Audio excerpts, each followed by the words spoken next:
Now, Phumzile Mthembu and Boikano Sikwane are women entrepreneurs who have made their respective businesses work, especially during tough economic times. Mthembu is the founder of Ingcweti Pty Limited Trading. She was incubated by an incubation hub to develop her ointment for babies. And we're also joined by Boikano Sikwane, who left her day job to commercialise a recipe for chunky chili condiment, which has since made significant strides, trading in multiple chain stores. Ladies, thanks very much indeed for joining us, and welcome to the programme. Thank you so much. Let me start with you, Boikano, and just maybe you can tell us, the fear of failure is something that it sounds, if you're going to be an entrepreneur, you need to deal with that. So a question for both of you, there must have been moments before you started that you felt that fear. What made you ride through that? In my instance, anyway, thank you, Peter, for having us. So I would say that in my instance, one of the driving forces really has been family. I've had a lot of support from my family. I've had a lot of support from my friends. So really the network that I have, and then also using the network that my family and friends had. So on days when I really was not sure, they were the market, they were my initial market. So if your buyers, if your customers, your market is saying that keep going, you know, it just gave me some wind beneath my wings. And as well, really, I think I've always believed in the product, the uniqueness of the product. So I was always clear that even if the failure was momentous at that moment, at that particular moment, it was never going to be something that was going to be long term, because I believed in the product and its ability to grow and sustain itself. All right. What about you, Phumzile? So for me, it's a different story, because I wanted a solution for my son, who was diagnosed with a skin irritation called eczema. So after finding that solution for his skin irritation, I then started sharing the product with a few of my community members, and they actually the one who were coming back and wanting the product. So I then decided to start the business. Fear was there, because you don't know whether you how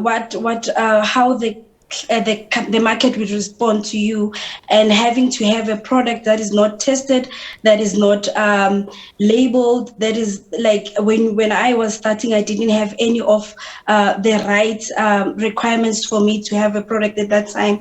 But I managed to overcome that fear, because I was able to then even get assistance with the incubations. Yeah, how important was that incubation?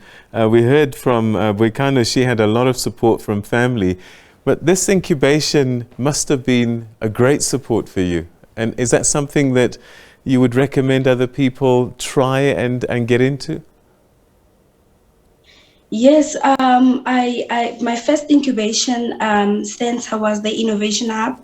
I had just a honey jar, and I pitched my product because I believe that it held my son, and I saw a lot of individuals coming with positive feedback. I was incubated with the Innovation Hub. They helped test the product. It's clinically tested and dermatologically endorsed. I then further got incubated with Kemin, which they gave me a platform to use their machineries in terms of manufacturing in big quantities. So I would definitely recommend an individual to reach out to those two incubation centers, because as for me, where I am now, I'm currently supplying a few pharmacies and private doctors. So I would definitely recommend it. All right.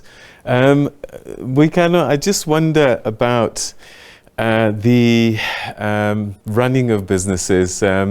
It's one thing to have a great product and one that you believe in, and it's another to run a business and this whole thing of entrepreneurship. How does one make that jump? Was it a steep learning curve? How did you go about becoming an entrepreneur? Yeah, definitely it is. It's quite a leap coming from, yes, like you say, believing in your product, because we all believe that our products are great. I suppose the same way that everybody believes that babies are beautiful. So one of the biggest things that I had to learn was just creating systems for the business. Fortunately, I have a business partner. I was fortunate to have a business partner who could help me and bring in those systems in place. I'm also, well, similar perhaps to Phumzile. We are based at the Riversense Incubation Hub. Though it is not an incubator as such, there is a lot of support that they give the entrepreneurs that are in their vicinity. So things like assisting us with the accounting systems. If you require a mentor or someone who can help you with the business plan, as we are doing now that we are growing and we are at a different stage than when we started, obviously our business plan had to change. We've got a mentor who is there to hold our hand to do that. So I would say, like I say, systems, having systems in place, especially from the get-go. Small things that we take for granted as entrepreneurs, but record keeping. So I would say definitely there is a huge leap. It was very difficult for me. I had actually stayed home for about 3.5 years between leaving my job and starting this business. So literally coming back into the fold of work, but not just work, like work where I'm not answering to anybody else, but to myself, and ensuring that everything that I do every day ensures that the product works. And it must have been quite a switch. You know, on the one hand, you've got a job, you've got superiors, you sit down, you do your KPAs, and you just work the plan. And then when you become an entrepreneur, it's you, that's it. And you've got to motivate yourself and keep yourself going. Is that a hard transition? Definitely. It is very difficult. I mean, there's weekends. Weekends are generally family days. People who work, who have jobs, they have that freedom to say that, oh, thank God it's Friday. As an entrepreneur, you don't have that thank God it's Friday as such, because for small businesses like ourselves, Saturdays and Sundays are days where you go to markets. You go to craft markets to try and promote your product. You use the weekend to try and do product activations in stores. So it is quite a transition from having that freedom to say you have a weekend to then not having a weekend.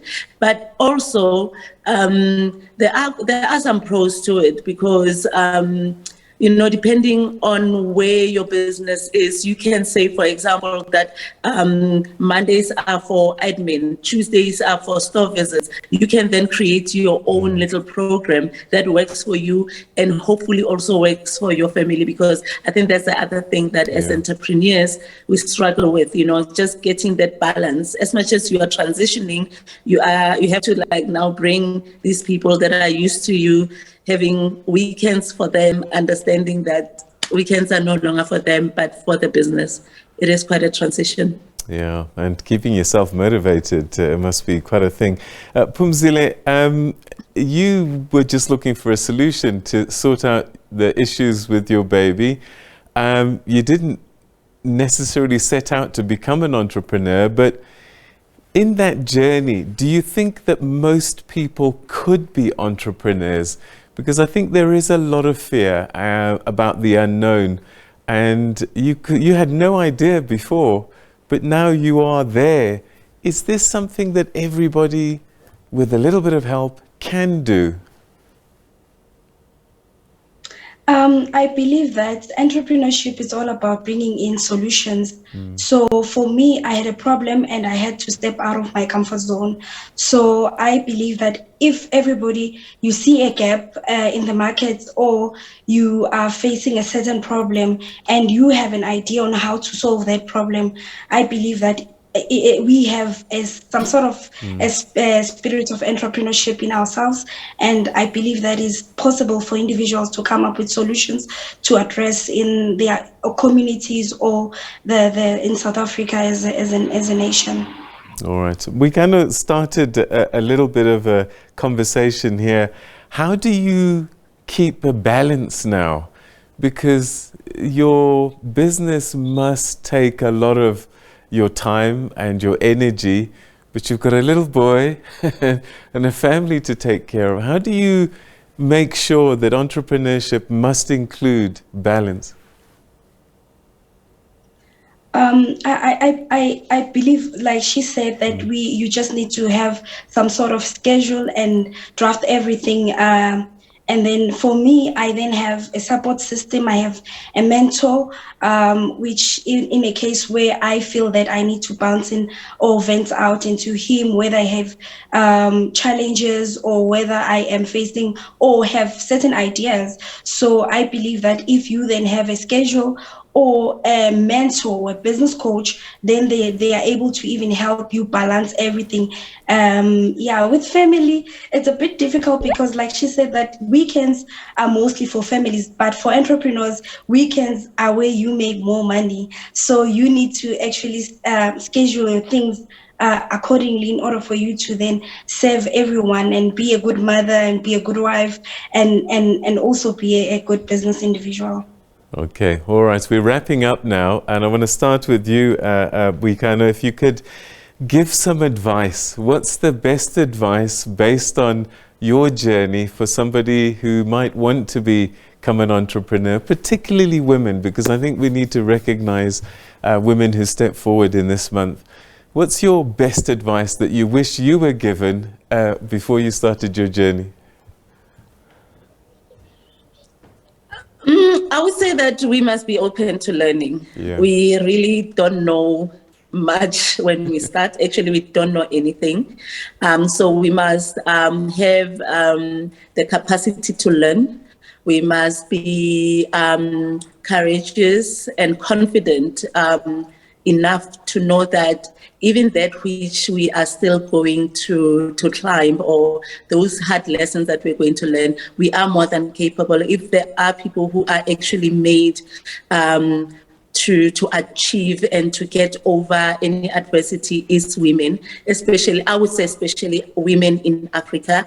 It is something that is built in us. So I would say to my fellow women and women who aspire to have businesses, really that idea, start with it, start with what little you have, be willing to listen, and be willing to learn. Be willing to learn. There's a lot to learn, and it is all possible. More than anything, it is possible. There's nothing to fear. The fear is made up. Boikano, it's been a pleasure talking to you. Thank you so much for joining us. Phumzile, your final thought. What's your best advice for perhaps young women thinking about becoming entrepreneurs? What advice would you give them that you wish you had been given before you started your journey?